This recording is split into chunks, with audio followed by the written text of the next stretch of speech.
സുജാത ഉള്ളൂർക്കര. സുജാത.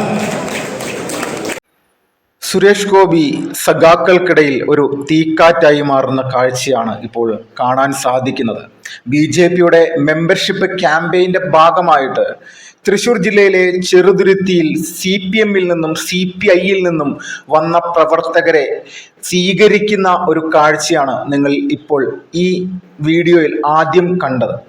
നമ്മളെല്ലാവരും മനസ്സിലാക്കേണ്ടത് തൃശൂർ പാർലമെന്റ് മണ്ഡലത്തിൽ സുരേഷ് ഗോപിയുടെ വിജയം എന്നുള്ളത് കേരളത്തിൽ മുഴുവനും പാർലമെന്റ് മണ്ഡലത്തിന് പുറത്തുള്ള മുഴുവൻ പ്രദേശങ്ങളിലേക്കും അത് വ്യാപിച്ചു കൊണ്ടിരിക്കുകയാണ് എന്നുള്ളതിൽ ഒരു തർക്കമില്ലാത്ത രീതിയിലുള്ള പ്രവർത്തന പദ്ധതികളാണ് അദ്ദേഹത്തിന്റെ ഭാഗത്തു നിന്ന് ഓരോ നിമിഷവും ഉണ്ടായിക്കൊണ്ടിരിക്കുന്നത്.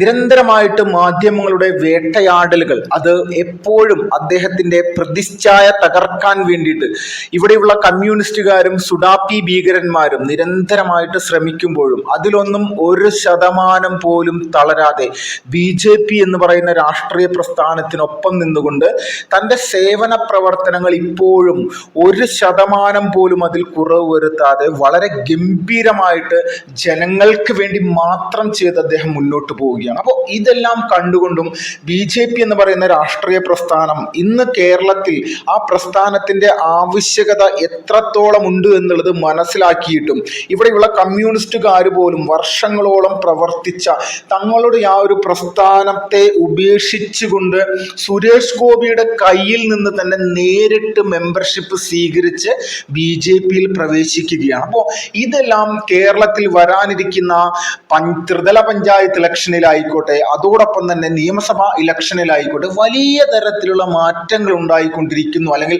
ഉണ്ടാക്കാനുള്ള സാധ്യതയാണ് ഈ കാണുന്നത് എന്നുള്ളതിൽ ഒരു തർക്കവുമില്ല. തൃശൂർ പാർലമെന്റ് മണ്ഡലത്തിൽ മാത്രം എടുത്തു നോക്കിക്കഴിഞ്ഞാൽ കഴിഞ്ഞ തിരഞ്ഞെടുപ്പിൽ 33 പഞ്ചായത്തുകളിലാണ് BJPക്ക് 1ാം സ്ഥാനത്തെത്താൻ സാധിച്ചത്. അതോടൊപ്പം വളരെ ചരിത്രപരമായിട്ട് പ്രാധാന്യമുള്ള ഗുരുവായൂർ മുനിസിപ്പാലിറ്റിയിൽ പോലും BJP 1ാം സ്ഥാനത്തെത്തുകയും 5000 വോട്ടുകളുടെ ലീഡ് ഗുരുവായൂർ മുനിസിപ്പാലിറ്റിയിൽ മാത്രം നിലനിർത്തുകയും ചെയ്ത ഒരു പശ്ചാത്തലമുണ്ടല്ലോ. ഇതാണ് കേരളത്തിൽ BJP എന്ന് പറയുന്ന രാഷ്ട്രീയ പ്രസ്ഥാനത്തിന് വലിയ തരത്തിലുള്ള സ്വീകാര്യതയും മാറ്റവും ജനങ്ങളുടെ ഇടയിൽ കൃത്യമായിട്ട് ഉണ്ടായിക്കൊണ്ടിരിക്കുന്നു എന്നുള്ള ഒരു കാഴ്ചപ്പാട് നമ്മൾക്ക് മനസ്സിലാക്കാൻ സാധിക്കുന്നത്. ഇതിൽ കേരളത്തിൽ പിണറായി വിജയൻ എന്ന് പറയുന്ന CPMന്റെ ശക്തനായിട്ടുള്ള ഒരു നേതാവ് 17 വർഷം CPMന്റെ സംസ്ഥാന സെക്രട്ടറി ആയിട്ട് പ്രവർത്തിച്ചൊരു വ്യക്തി.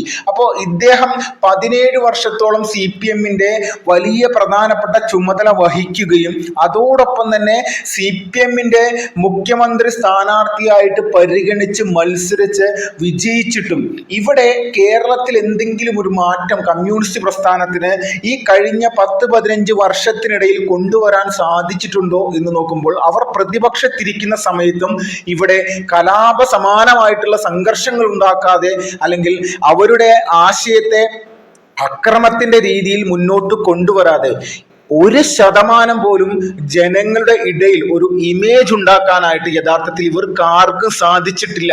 ചില പ്രീണന രാഷ്ട്രീയത്തിന്റെയും ചില പറ്റിക്കൽ കലാപരിപാടിയുടെയും ഭാഗമായിട്ടാണ് കമ്മ്യൂണിസ്റ്റ് പാർട്ടി കേരളത്തിൽ ഇപ്പോഴും അധികാരത്തിലിരിക്കുന്നുള്ള വലിയ രീതിയിലുള്ള ആരോപണം ഇവിടെയുള്ള പ്രതിപക്ഷ പാർട്ടികൾ നിരന്തരമായിട്ട് ഉന്നയിക്കുമ്പോഴും നമ്മളെല്ലാവരും ചിന്തിക്കേണ്ടത് കമ്മ്യൂണിസ്റ്റ് പ്രസ്ഥാനം എന്ന് പറയുന്ന അല്ലെങ്കിൽ മാർക്സിസ്റ്റ് പാർട്ടിക്ക് കേരളത്തിൽ അവരുടെ ഓരോ നിമിഷവും ഇല്ലാതെയായിക്കൊണ്ടിരിക്കുന്നു എന്നുള്ള വളരെ പ്രധാനപ്പെട്ട സംഭവ വികാസങ്ങളാണ് ഇന്നിപ്പോൾ കേരളത്തിൽ നടന്നുകൊണ്ടിരിക്കുന്നത്. ഇതിൽ ഏറ്റവും വിചിത്രപരമായിട്ട് നമ്മൾക്ക് എടുത്തു നോക്കിക്കഴിഞ്ഞാൽ കോൺഗ്രസിലേക്കോ മുസ്ലിം ലീഗിലേക്കോ അതോടൊപ്പം തന്നെ പാരമ്പര്യമായിട്ട് ഇവിടെ പിളർപ്പിൽ നിന്ന് പിളർപ്പിലേക്ക് പോയിട്ടും തകരാതെ പിടിച്ചു നിൽക്കുന്നു എന്ന് പറയുന്ന കേരള കോൺഗ്രസ് പോലെയുള്ള പല വിഭാഗം ഗ്രൂപ്പുകളിലേക്കോ ഒന്നും തന്നെ ഇവിടെയുള്ള സാധാരണക്കാരായിട്ടുള്ള ഒരു വ്യക്തിയും മെമ്പർഷിപ്പ് സ്വീകരിച്ചുകൊണ്ട് പരസ്യമായിട്ട് മാധ്യമങ്ങളുടെ മുന്നിലും അതോടൊപ്പം തന്നെ സോഷ്യൽ മീഡിയയിലും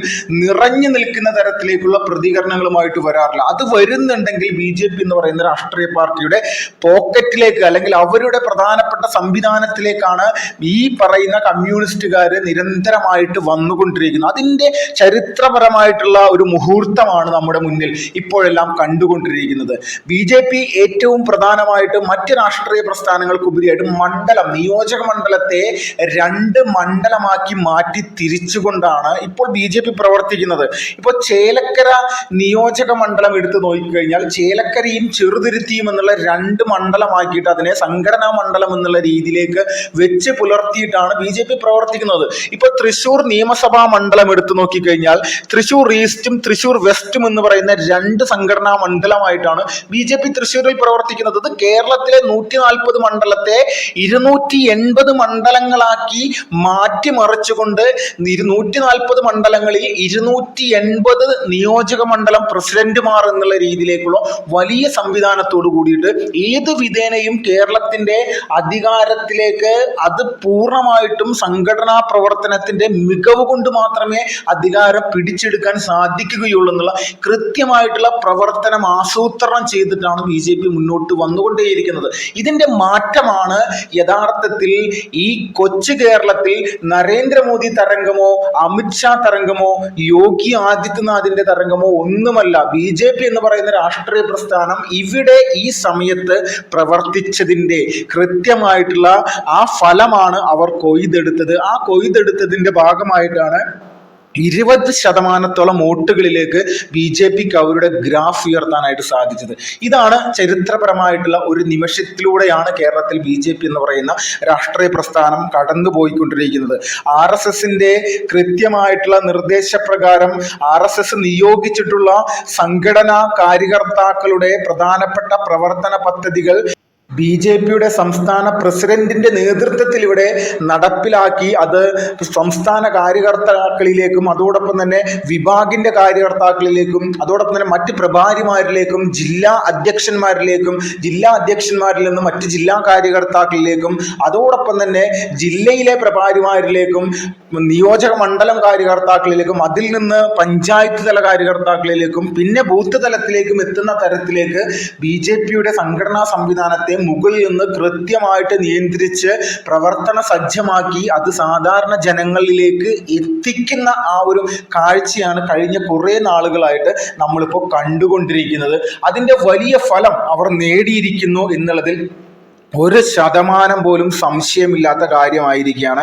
അപ്പോൾ ചരിത്രത്തിൽ ആദ്യമായിട്ട് BJP വരുന്ന ത്രിതല പഞ്ചായത്ത് ഇലക്ഷനിലും നിയമസഭാ ഇലക്ഷനിലും ഒരു വലിയ മുന്നേറ്റം നടത്തി ഇവിടുത്തെ ഭരണ പ്രതിപക്ഷ പ്രധാനപ്പെട്ട UDF LDF പാർട്ടികളെ തറ പറ്റിച്ചുകൊണ്ട് മുന്നോട്ട് വരാനുള്ള എല്ലാവിധ സാഹചര്യങ്ങളുമാണ് ഇപ്പോൾ ഒരുങ്ങിയിരിക്കുന്നത് എന്നുള്ളതിൽ ഒരു തർക്കമില്ല. അതിൻ്റെ ഒരു വലിയ പ്രധാനപ്പെട്ട തരംഗം തന്നെയാണ് ഇടതുപക്ഷ പാർട്ടികളിൽ നിന്നും വലിയ രീതിയിൽ തന്നെ പ്രവർത്തകർ BJPയിലേക്ക് ഒഴുകി എത്തിക്കൊണ്ടേയിരിക്കുന്നത്. ഈ ഒഴുക്കിനെ തടയാനായിട്ട് ഇവിടുത്തെ കമ്മ്യൂണിസ്റ്റ് പാർട്ടിയുടെ വർഷങ്ങളായിട്ടുള്ള അവർ ചോരച്ചാലുകൾ നീന്തി തുടിച്ചു വന്ന അവരുടെ പ്രവർത്തകർക്കോ കാര്യകർത്താക്കൾക്കോ അത് തടയാൻ സാധിക്കുന്നില്ല എന്നുള്ള രീതിയിലേക്കുള്ള ഒരു വിഷയം തന്നെയാണ് ഇന്ന് ഈ കൊച്ചു കേരളത്തിന്റെ മണ്ണിൽ നടന്നുകൊണ്ടിരിക്കുന്നത്. സുരേഷ് ഗോപിയെ പോലെ വളരെ ജനപ്രിയരും വ്യക്തിത്വമുള്ള വ്യക്തികളെ കേരളത്തിലെ ഏത് കമ്മ്യൂണിസ്റ്റ് കോട്ടയിലിട്ടാലും താമര ചിഹ്നത്തിൽ BJPക്ക് വിജയിക്കാൻ പറ്റുമെന്നുള്ളത് തന്നെ അതിൻ്റെ ഒരു ഏക ഉദാഹരണമായിട്ട് അല്ലെങ്കിൽ ചരിത്രപരമായിട്ടുള്ളൊരു ഉദാഹരണമായിട്ട് തൃശ്ശൂർ പാർലമെന്റ് മണ്ഡലം ആകമാനം മാറിയിരിക്കുകയാണ്. അത് തന്നെയാണ് BJPയുടെ മുന്നോട്ടുള്ള പ്രയാണത്തിലുള്ള വലിയ രീതിയിലുള്ള പ്രതീക്ഷയും. അപ്പോൾ ഈ പ്രതീക്ഷയെല്ലാം BJPക്ക് കാത്തു സൂക്ഷിച്ച് മുന്നോട്ട് കൊണ്ടുപോകാൻ സാധിക്കുന്നത് അവരുടെ പ്രവർത്തകർ തന്നെയാണ്. ഈ പ്രവർത്തകരെ ഉപയോഗിച്ചും അതോടൊപ്പം തന്നെ സുരേഷ് ഗോപി എന്ന് പറയുന്ന വ്യക്തിയുടെ വ്യക്തിപ്രഭാവം വലിയ രീതിയിൽ അത് പ്രയോജനപ്പെടുത്തുന്ന ഒരു കാഴ്ചയാണ് ഇപ്പോൾ കണ്ടുകൊണ്ടിരിക്കുന്നത്. കമ്മ്യൂണിസ്റ്റ് പാർട്ടിയിൽ നിന്ന് വരുന്ന ആളുകളെ നേരിട്ട് കൈപിടിച്ച് BJPയിലേക്ക് കൊണ്ടെത്തിക്കുന്ന ഒരു പ്രവർത്തനത്തിലേക്ക് സുരേഷ് ഗോപി നേതൃനിരയിൽ തന്നെ മുൻപന്തിയിൽ നിൽക്കുന്ന ഒരു കാഴ്ചയാണ് നമ്മൾക്കിപ്പോൾ കാണാൻ സാധിക്കുന്നത്.